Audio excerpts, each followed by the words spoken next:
Welcome to the fifth episode of the Douglas Social Credit Podcast. I'm joined today again with my colleague Will Waite, and we are going to be talking about the philosophy and policy of Douglas Social Credit as compared with the philosophies and policies that are generally presented to us, uh, both within sort of mainstream political discourse, but also alternative political discourse.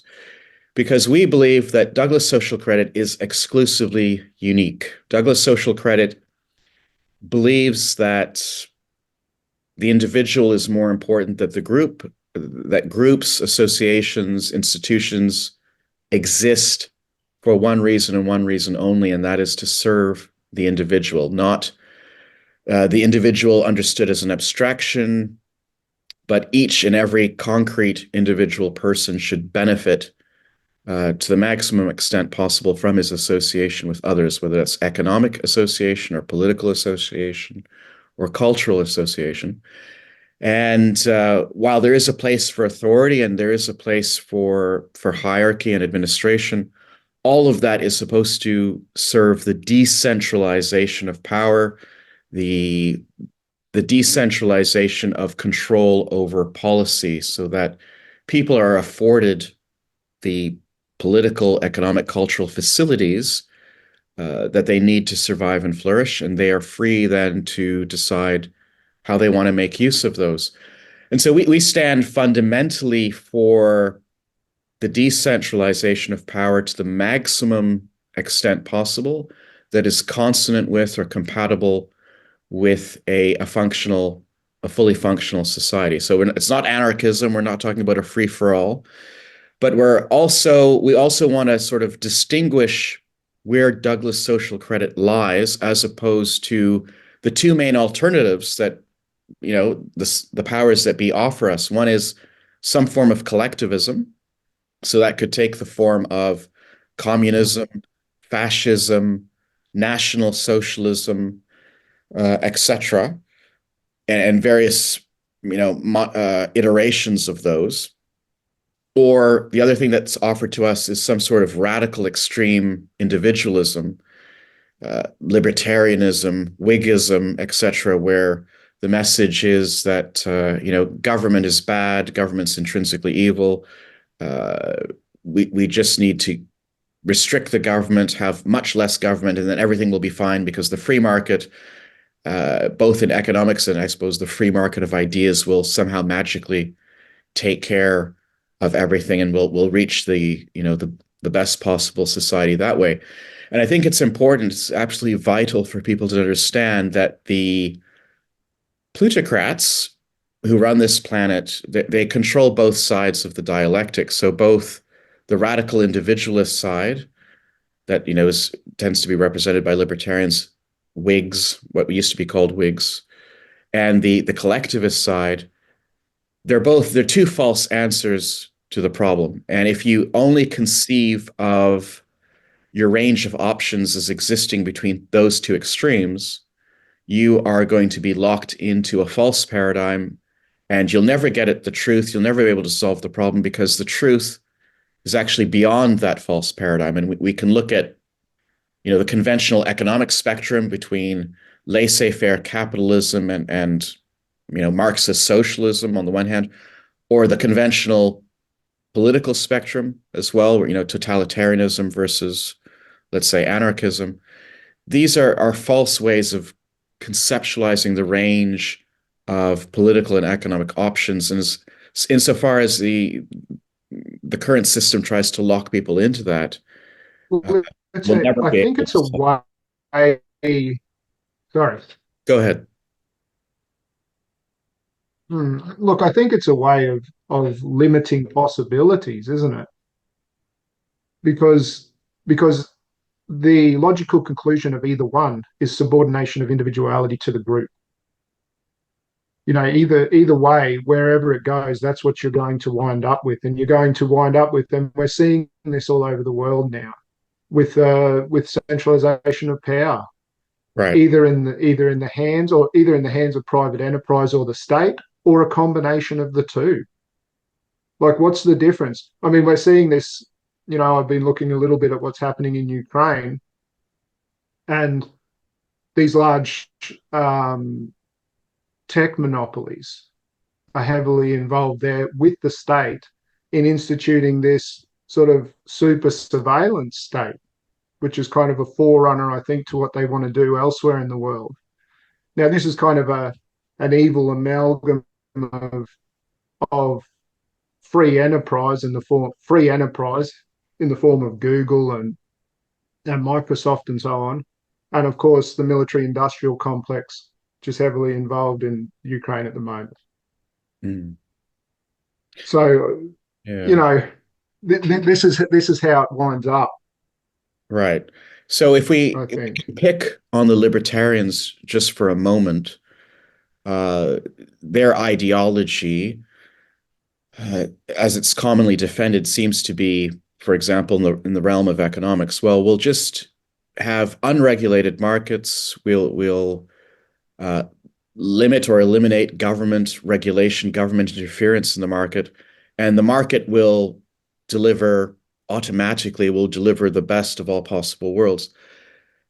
It's very important to understand that the benefits that we associate with free markets generally, things like efficiency, physical efficiency, getting the most with the least, or capitalist justice, where you're getting a dollar's worth for every dollar you pay, or consumer choice. All these benefits that we associate with free markets actually only characterize free markets that are also at the same time perfectly competitive or tend to perfect competition. It's only when you have a large number of firms that are competing Mm. that you can actually pressure the market to deliver those sorts of results.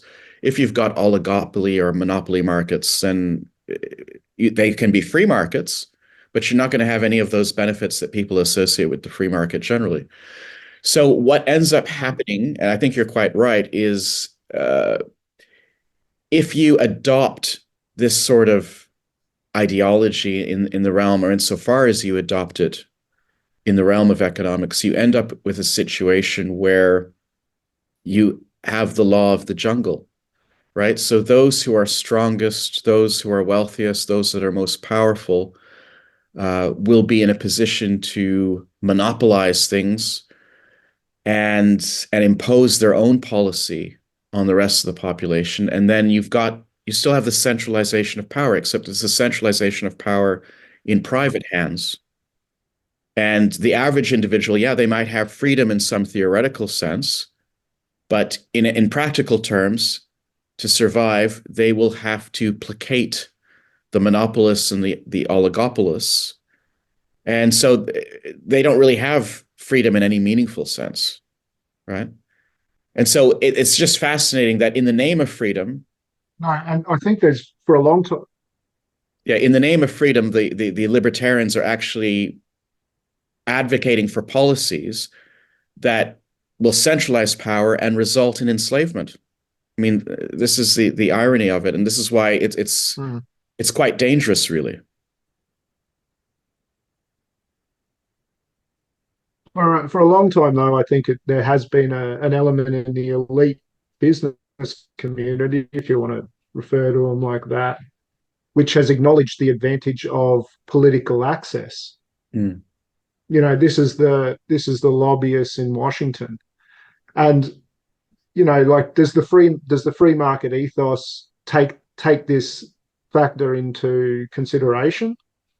mm, That the large entities, the large players are going to be able to buy political access, which will inevitably make the whole thing, um, which will decrease the fairness of the whole business world. right. It's not free, is it? No, and this sort of raises another aspect of the whole problem, which is certain libertarians, individual libertarians, might be quite sincere in their beliefs, and they think that they are working for the authentic good of humankind and so forth. However, one point I would make is that there is no functioning libertarian society anywhere. Right? I mean, the joke is there's no libertarian society outside of Somalia. right? Where is this libertarian utopia? It doesn't exist. And so the Mm, practical effect of their action is to introduce certain libertarian policies. They're not going to get all their policies introduced, but certain policies might be introduced. There might be privatization, there might be deregulation. Certain very wealthy people may be able to have their taxes, greatly reduced, whatever. Uh, and and they might count all of that sort of a success, like we're moving in the right direction. But it's just one end of the Hegelian dialectic that's being enforced. At the same time, we're having all sorts of state and government interference in ways that the government shouldn't be interfering. You see, so they end up the effect of the policies is that they end up uh, strengthening the control of the oligarchy in the private sector. But at the same time, the oligarchy mm, continues to operate in the public sector in certain, in other respects. So it's a bit of a pincer movement. It's like we have centralization of power going on both in the private sphere and in the public sphere. And the individual, the concrete individual, is becoming progressively disenfranchised, progressively enslaved, progressively indebted. And we're told that this is somehow progress. One of the terms that's been used to sort of identify contemporary societies as anarcho-tyranny, right? So this this brings us into mm, the political side of this, not just the economic side, but we have a situation where uh, there's all there's all sorts of controls being imposed upon people, um, both in the private and in the public domains, and at the same time, let's say the public authority fails to regulate things that it should regulate appropriately, or fails to intervene in cases where it should intervene. And so you have chaos, you have disorder, you have and this results in the breakdown of family life and the breakdown of community, and mm, which just weakens people further, which makes them even more susceptible to all of these top-down sort of interventions and controls, and the imposition of policy. So it's diabolical, but this is how people have to stop thinking in black and white and realize that they're getting you by through both sides, and so you can't escape one mm. by turning to the other, right? No. To what extent was the pandemic fiasco, the combination of these two things working together? Yeah, I know the report Alex Berenson's talked a lot about how, the big internet companies and the big streaming services and the um, social media companies, they benefited enormously from the conditions that the political class created, during COVID. That is, the fear, the lockdowns, all of the restrictions, basically um, turned people straight into the laps of the big tech giants. right. It destroyed a lot of small businesses. People changed how they bought and sold. Yes. Yeah. I think, and probably, you know, the whole thing's changed for good now. And that was very much it looked like cooperation. Yes, that's right. So in Canada, for example, in the name of public health, a lot of smaller and medium-sized stores were closed, which then forced people to go to Walmart, right? The mega shops, the big box stores, they remained Mm, open. And I mean that's it's so obvious that you have the government doing something which actually then strengthens monopoly and oligopoly in the private sector. So, you know, it's these two things, these two sides of the dialectic, they work hand in glove, and the that's solution right. to the Well, problem isn't, well, monopoly is monopoly, whether it's state monopoly or private monopoly. right. You create value by um, the privilege of monopoly is the ability to create scarcity, That's right. And then and to whatever and to conditions you, raise prices that way. And whatever you have, that's what you're going to get. yeah, Yeah. Um, So we have to, I think, human beings, we have to stop being played. Whether this dialectic game takes the form of political parties, where, for example, in Canada, you've got, the quote unquote conservatives who are not really conservative, and then you've got the liberals who are the other major party.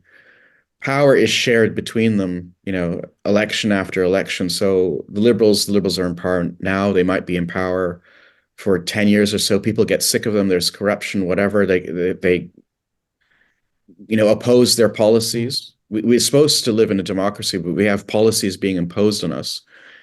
And eventually the population can't take it anymore, so they vote for the other party, and the conservatives take power, but they don't really reverse anything that the liberals did. And then over time they become corrupted and they impose policies people don't like, and then there's just huge sort of dissatisfaction with them, and we switch back to the liberals. And so we're always, whether it's ideologies like socialism, libertarianism, etc., or political parties, we're always being played back and forth as if it was like a ping pong, a ping pong well, game. And we have to start thinking outside the box and moving in a sort of a transcendent direction, which is why we describe, or I describe anyway, Douglas social credit as occupying the radical center. It's not on the conventional spectrum, either the economic spectrum or the political spectrum. It's something beyond that. It's the integration of perspectives that breaks that dialectic, that resolves the conflicts, because the dialectic is also there to divide the population and pit people against each other so that they can wrangle about whose false answer is the best answer. And that absorbs so much time and energy, mm, mm, keeps us kind of stalemated. And one of the things that I'm observing now, I don't know how extensive it is, but in certain corners of the internet, with the sort of the right wing, the radical right wing, there seems to be a resurgence in interest in National Socialism. And people are saying, well, they haven't been telling us the truth about the Second World War, and uh, Hitler was not as he's portrayed, and he was actually concerned about the welfare of the German people, and he did many good things for the German people, and so on and so forth. And they think that National Socialism, I thought there was so much water under that bridge that it would never be considered again. But here again, we've gone so far sort of in the other direction that it's now National Socialism is starting to look attractive to people. And yet, something like Douglas social credit, which stands apart from communism, stands apart from fascism, stands apart from National Socialism, stands apart from anarcho tyranny, stands apart from quote unquote democracy, liberal democracy as we know it, and points in a completely different direction, which actually would put civilization on a sound basis.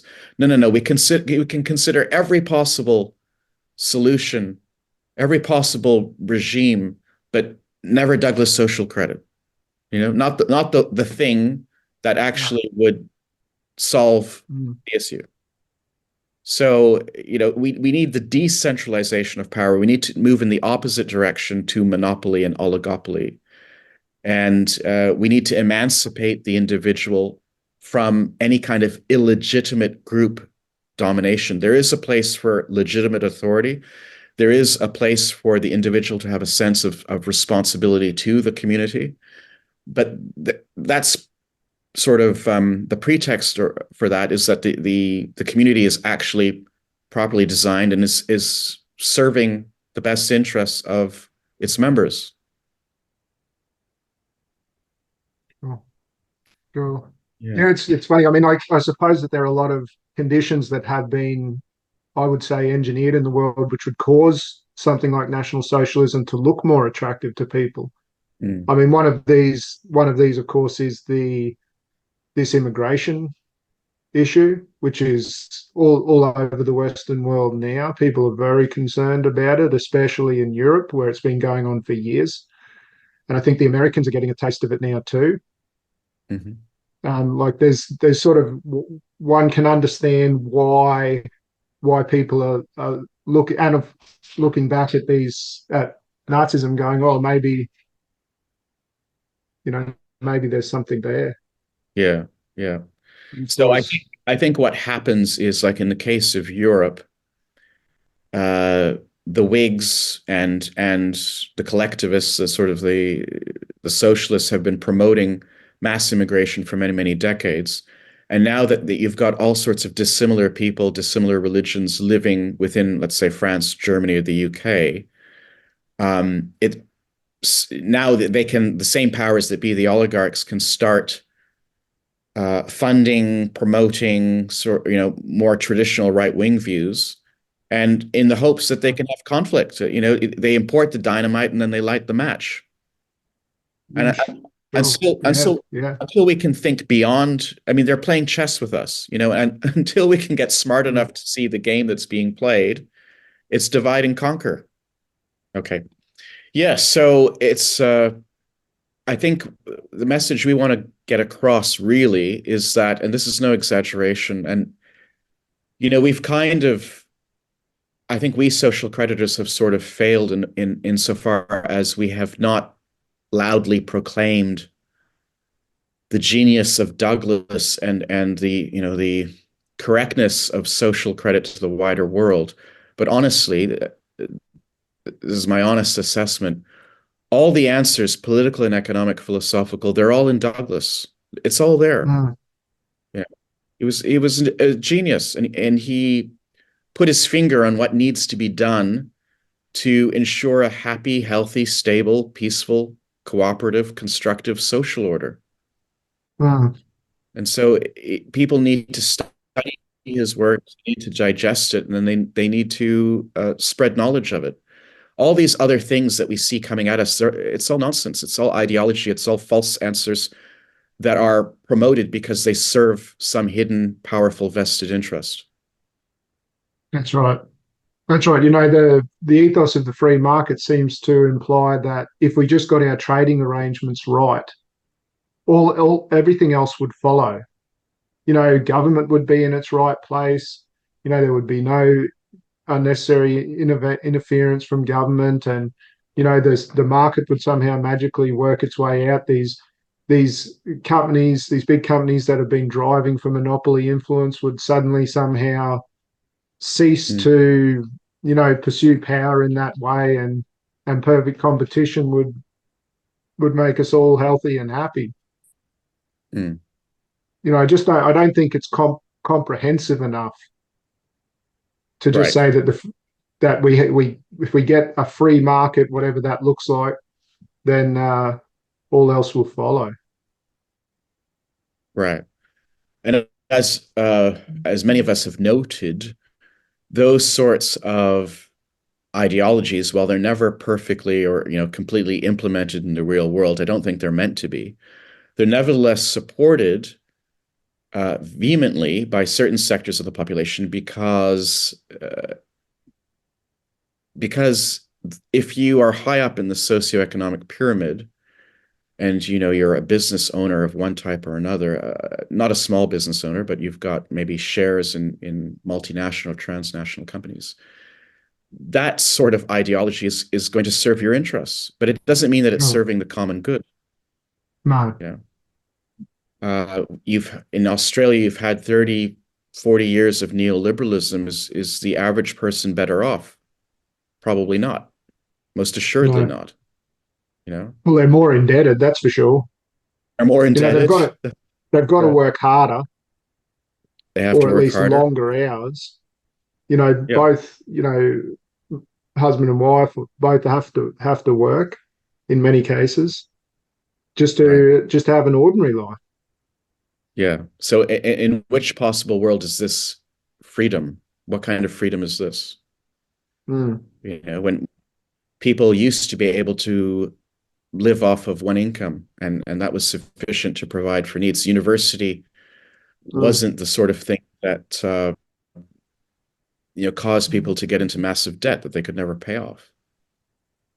mm, So yeah, so it's and of course when people are under these sorts of pressure, then if you're lower down in the socioeconomic pyramid and you're not doing quite as well, then you can understand the appeal of socialism, whether it's international, communism, or whether it's national socialism.